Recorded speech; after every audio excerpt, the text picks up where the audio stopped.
Guys अगर आपने Unacademy पे फ्री क्लासेस अभी तक ज्वाइन नहीं किया है ना, तो आप जाके ज़रूर ज्वाइन करिएगा, क्योंकि आपके लिए बहुत ही अच्छी खबर है। जैसे कि आप अपने स्क्रीन पर देख सकते हैं, डेली फ्री लाइव टेस्ट होगा, एकदम बेस्ट लेवल वाला, एग्ज़ाम ओरिएंटेड वाला। 100 से ज़्यादा फ्री स्पेशल क्लास आपको यहाँ पर डेली मिलेंगे। अपने मनपसंद एजुकेटर्स आपको चूज़ करके देख सकते हो, ठीक है ना। वहाँ पे हम भी हैं, मतलब बहुत सारे, मतलब इंडिया के नंबर 1 एजुकेटर वहाँ पे मिलेंगे आपको।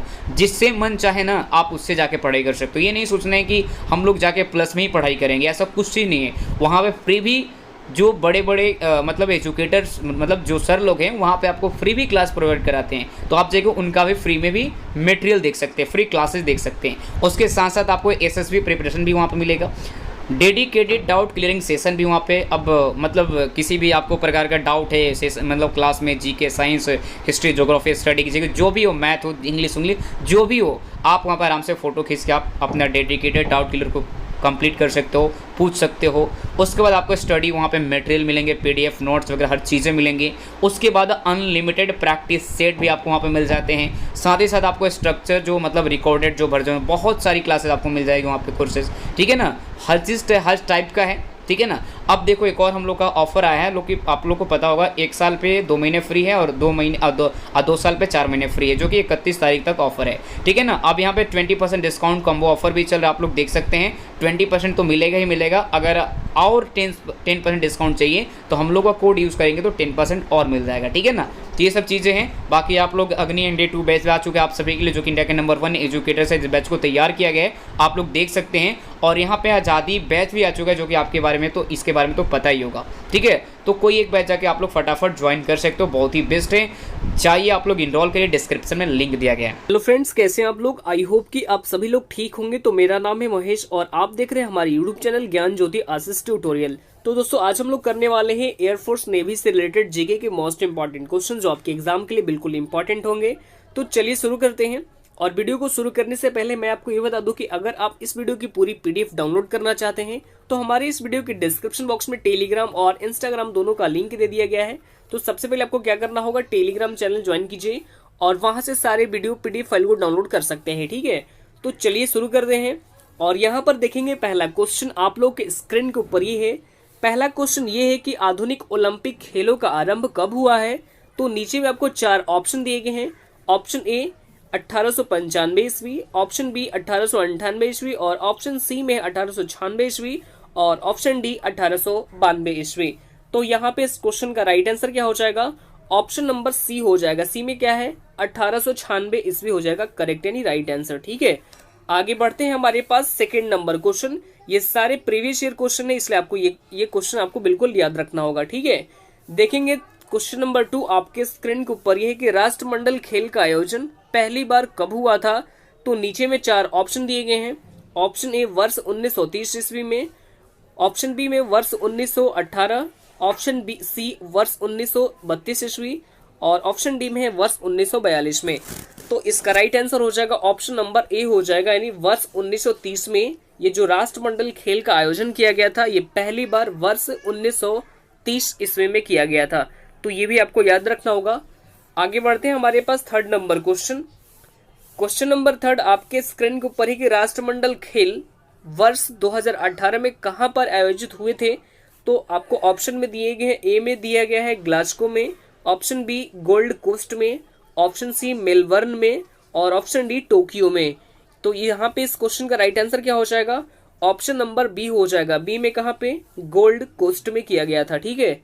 आगे बढ़ते हैं, हमारे पास 4 नंबर क्वेश्चन। क्वेश्चन नंबर 4 आपके स्क्रीन के ऊपर है कि पहला एशियाई खेलों का आयोजन कब हुआ था। तो आपको 4 ऑप्शन दिए गए हैं। मार्च 1952 में, ऑप्शन बी मार्च 1953 में, ऑप्शन सी मार्च 1951 में, और ऑप्शन डी मार्च 1950 में।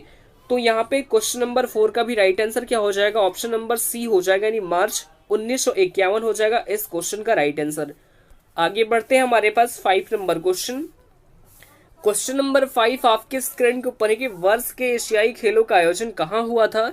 Option A Delhi, option B Incheon, option C Jakarta, और ऑप्शन डी में इस्लामाबाद। इस्लामाबाद कहाँ पर स्थित है? तो ये पाकिस्तान की राजधानी है, ठीक है। कहाँ की राजधानी है? पाकिस्तान की राजधानी है इस्लामाबाद। तो आपको बताइए यहाँ पे राइट आंसर क्या हो जाएगा? तो देखिए यहाँ पे क्वेश्चन नंबर 5 का right answer option number C हो जाएगा। सी में क्या है, जकार्ता। जो वर्ष के एशियाई खेलों का आयोजन किया गया था वो जकार्ता में किया गया था। Right answer option number C हो जाएगा। आगे बढ़ते हैं, हमारे पास 6 नंबर क्वेश्चन। क्वेश्चन नंबर 6 आपके स्क्रीन के ऊपर ही है और ये भी क्वेश्चन बिल्कुल इंपॉर्टेंट है। जैसे मैंने क्वेश्चन नंबर 2 देखा था, सेम उसी प्रकार से ये क्वेश्चन है, लेकिन कुछ इसमें चेंजिंग किया गया है और अक्सर इस तरह से ही आपके एग्जाम में सवालों को एराइज किया जाता है। तो देखेंगे 6 नंबर क्वेश्चन कि राष्ट्रमंडल खेल कितने वर्षों के अंतराल पर आयोजित किए जाते हैं। ठीक है, तो यहाँ पे इस क्वेश्चन का राइट आंसर क्या होगा, तो सबसे पहले ऑप्शन देख लीजिए। यहाँ पे ऑप्शन ए में है 6 वर्ष, ऑप्शन बी 4 वर्ष, ऑप्शन सी 3 वर्ष और ऑप्शन डी में 2 वर्ष। तो यहाँ पे इस क्वेश्चन का राइट आंसर हो जाएगा ऑप्शन नंबर बी हो जाएगा, यानी 4 वर्ष के अंतराल में होता है। जो राष्ट्रमंडल खेल होता है वो कितने वर्षों के अंतराल में होता है, तो ये 4 वर्ष के अंतराल में होता है। और यहाँ पे इस वीडियो के जो 2nd नंबर क्वेश्चन था, आपको इस तरह से पूछा गया था कि जो राष्ट्रमंडल खेल है इसकी शुरुआत यानी पहली बार कब खेला गया था, तो उसकी जो पहली बार खेला गया था वो 1930 ईस्वी में खेला गया था। तो ये भी आपको याद रखना होगा। और ये जो राष्ट्रमंडल खेल है ये कितने वर्षों के अंतराल पर आयोजित किए जाते हैं, तो टोटल 4 वर्षों के अंतराल पर ये आयोजित किए जाते हैं। आगे बढ़ते हैं, हमारे पास 7 नंबर क्वेश्चन। क्वेश्चन नंबर 7 आपके स्क्रीन के ऊपर है कि भारत का राष्ट्रीय खेल कौन सा है माना जाता है। तो देखिए भारत का राष्ट्रीय खेल ये माना जाता है हॉकी, यानी right answer option number A हो जाएगा 7 का। 7 का राइट आंसर क्या हो जाएगा, ऑप्शन नंबर ए हो जाएगा।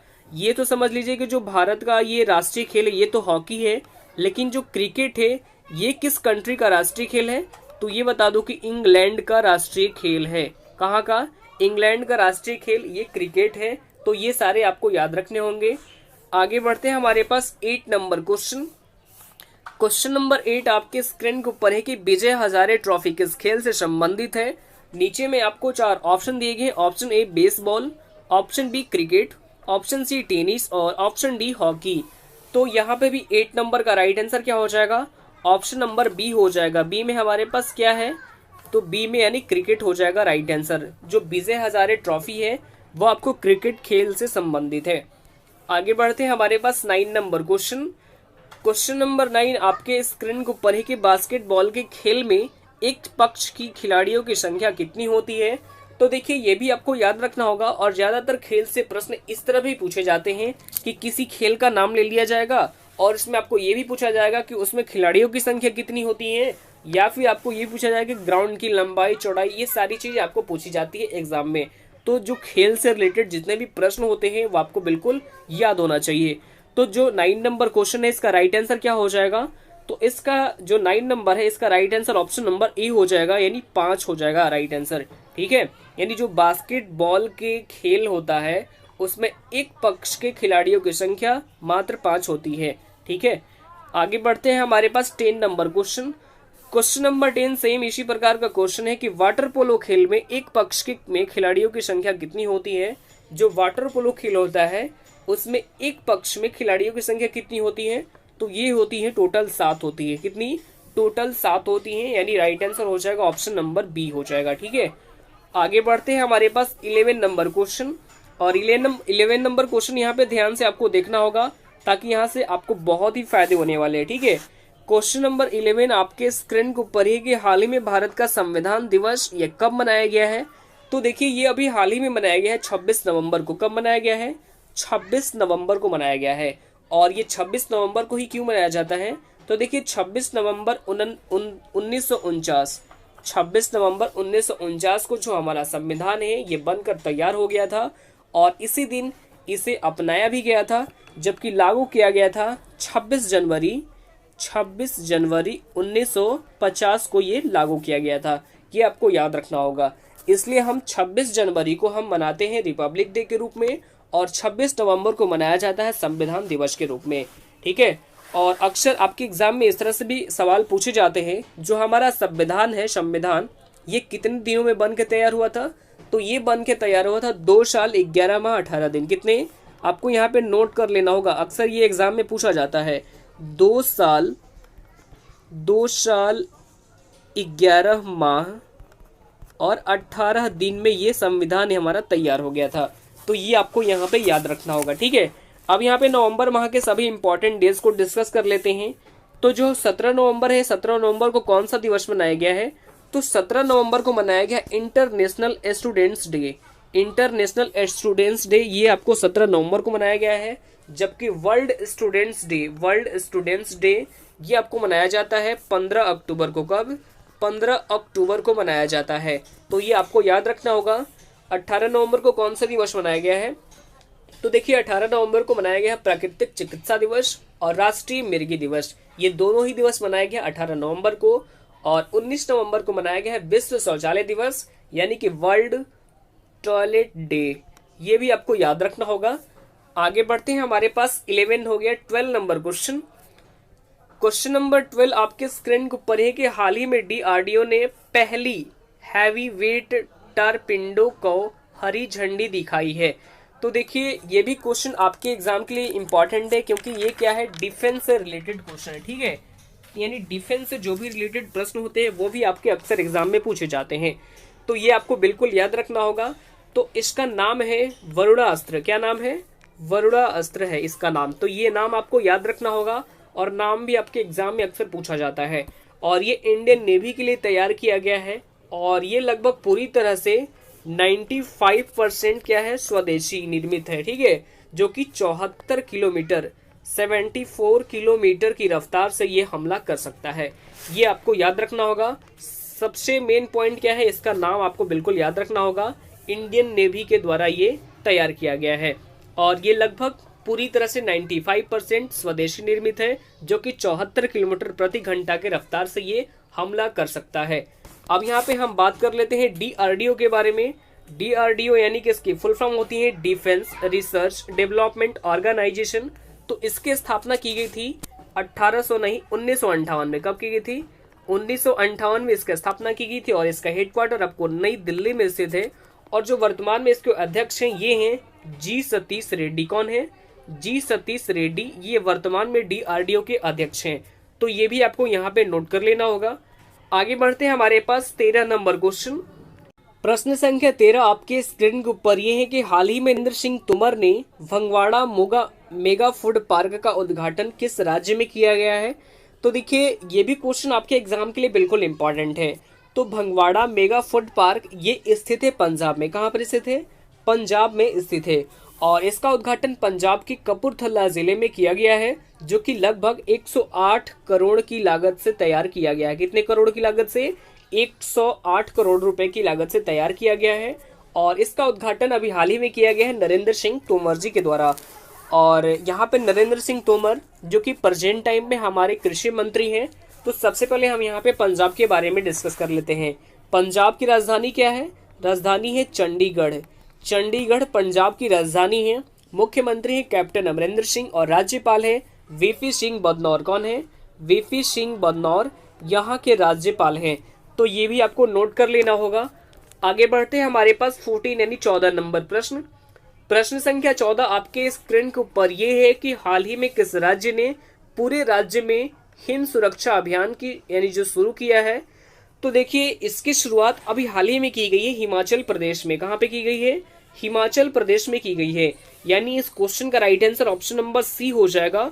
तो पूरे राज्य में हेल्थ यानी जो होती है हेल्थ प्रोफाइल पर निगरानी रखने के लिए इसकी शुरुआत की गई है। और यहाँ पे हम बात कर लेते हैं सबसे पहले हिमाचल प्रदेश के बारे में। किसके बारे में? हिमाचल प्रदेश के बारे में। तो राजधानी क्या है? हिमाचल प्रदेश की राजधानी है शिमला। मुख्यमंत्री हैं जयराम ठाकुर, जबकि राज्यपाल हैं बंडारू दत्तात्रेय। तो ये भी आपको याद रखने होंगे हिमाचल प्रदेश से कुछ एक्स्ट्रा फैक्ट्स। ठीक है, अब आगे बढ़ते हैं, हमारे पास 15 नंबर क्वेश्चन। क्वेश्चन नंबर 15 आपके स्क्रीन के ऊपर है कि हाल ही में किस राज्य की कैबिनेट ने जबरन धर्म परिवर्तन के खिलाफ अध्यादेश पारित किया है? तो ये अभी हाल ही में पारित किया गया है उत्तर प्रदेश गवर्नमेंट के द्वारा। किसके द्वारा? उत्तर प्रदेश गवर्नमेंट के द्वारा। ठीक है, तो जैसा कि आप सभी जानते हैं कि लॉ जिहाद, क्या आपको यहाँ पे नाम याद रखना होगा। ठीक है, लॉ जिहाद, ये नाम आपको बिल्कुल याद रखना होगा। जो लॉ जिहाद का मुद्दा ये बहुत ही चर्चे में है। तो ये जो उत्तर प्रदेश गवर्नमेंट है इसने लॉ जिहाद पर कानून बनाने का फैसला कर लिया है। मतलब कि जबरन धर्म परिवर्तन कराने पर उत्तर प्रदेश गवर्नमेंट ने सजा का भी प्रावधान कर दिया है। तो सबसे पहले हम यहाँ पे उत्तर प्रदेश के बारे में डिस्कस कर लेते हैं। तो राजधानी क्या है? उत्तर प्रदेश की राजधानी है लखनऊ। लखनऊ उत्तर प्रदेश की राजधानी है। मुख्यमंत्री हैं योगी आदित्यनाथ, जबकि राज्यपाल है आनंदीबेन पटेल। ये भी आपको याद रखना होगा। आगे बढ़ते हैं, हमारे पास 16 नंबर क्वेश्चन। क्वेश्चन नंबर 16 आपके स्क्रीन के ऊपर है कि हाल ही में शांति पुरस्कार 2021 के लिए किसे नामित किया गया है? तो ये अभी हाल ही में नामित किया गया है, यानी नॉमिनेट किया गया है इजराइल के प्राइम मिनिस्टर बेंजामिन नेतन्याहू को। किसको? बेंजामिन नेतन्याहू को अभी हाल ही में क्या किया गया है? नॉमिनेट किया गया है। और कुछ दिन पहले ही जो यूएसए के पूर्व प्रेसिडेंट हैं, जिनका नाम है डोनाल्ड ट्रंप, किसका नाम है? डोनाल्ड ट्रंप, जो पूर्व प्रेसिडेंट हो गए हैं अमेरिका के। कहाँ के? अमेरिका के। अब अमेरिका के नए जो प्रेसिडेंट है ये कौन बने हैं? तो ये बने हैं जो बाइडेन। तो ये भी आप याद रखना होगा। तो डोनाल्ड ट्रंप, इन्हें भी नोबेल पुरस्कार 2021 के लिए नॉमिनेट किया गया है। तो ये आपको याद रखना होगा। तो ये क्या हो जाएगा? और ऑप्शन नंबर जो बी में दिया गया है खलीफा बिन जयाद अल निहाल, तो ये आपको यूएई के कॉर्न प्रिंस हैं। और कुछ दिन पहले ही इनको भी आपको क्या किया गया था? तो नोबेल पुरस्कार 2021 के लिए इन्हें नॉमिनेट किया गया था। यानी इन तीनों को ही किया गया है नॉमिनेट, यानी शांति पुरस्कार 2020-21 के लिए ये तीनों को ही नॉमिनेट किया गया है। यानी राइट आंसर हो जाएगा ऑप्शन नंबर डी हो जाएगा। यहाँ पे क्या होगा? उपरोक्त सभी। क्या हो जाएगा? उपरोक्त सभी हो जाएगा। आपको पीडीएफ में मॉडिफाइड कर दिया जाएगा, ठीक है। यानी इन तीनों को ही क्या किया गया है? नॉमिनेट किया गया है 2021 शांति पुरस्कार से। आगे बढ़ते हैं, हमारे पास 16 नंबर हो गया। 17 नंबर क्वेश्चन। क्वेश्चन नंबर 17 आपके स्क्रीन के ऊपर है कि नवीकरणीय ऊर्जा के क्षेत्र में निवेश को बढ़ावा देने के लिए री इन्वेस्ट के तीसरे संस्करण का उद्घाटन किसने किया है? तो देखिए, इसका उद्घाटन अभी हाल ही में किया गया है प्राइम मिनिस्टर नरेंद्र मोदी जी के द्वारा। किसके द्वारा? प्राइम मिनिस्टर नरेंद्र मोदी जी के द्वारा। तो देखिए, री इन्वेस्ट का ये जो तीसरा संस्करण है, इसका जो पहला एडिशन था, ये पहला एडिशन 2015 में हुआ था। कब हुआ था? 2015 में हुआ था, ठीक है। और अब ये क्या है? और दूसरा एडिशन कब हुआ था? पहला तो 2015 में, लेकिन ये दूसरा आपको 2018 में किया गया था, ठीक है।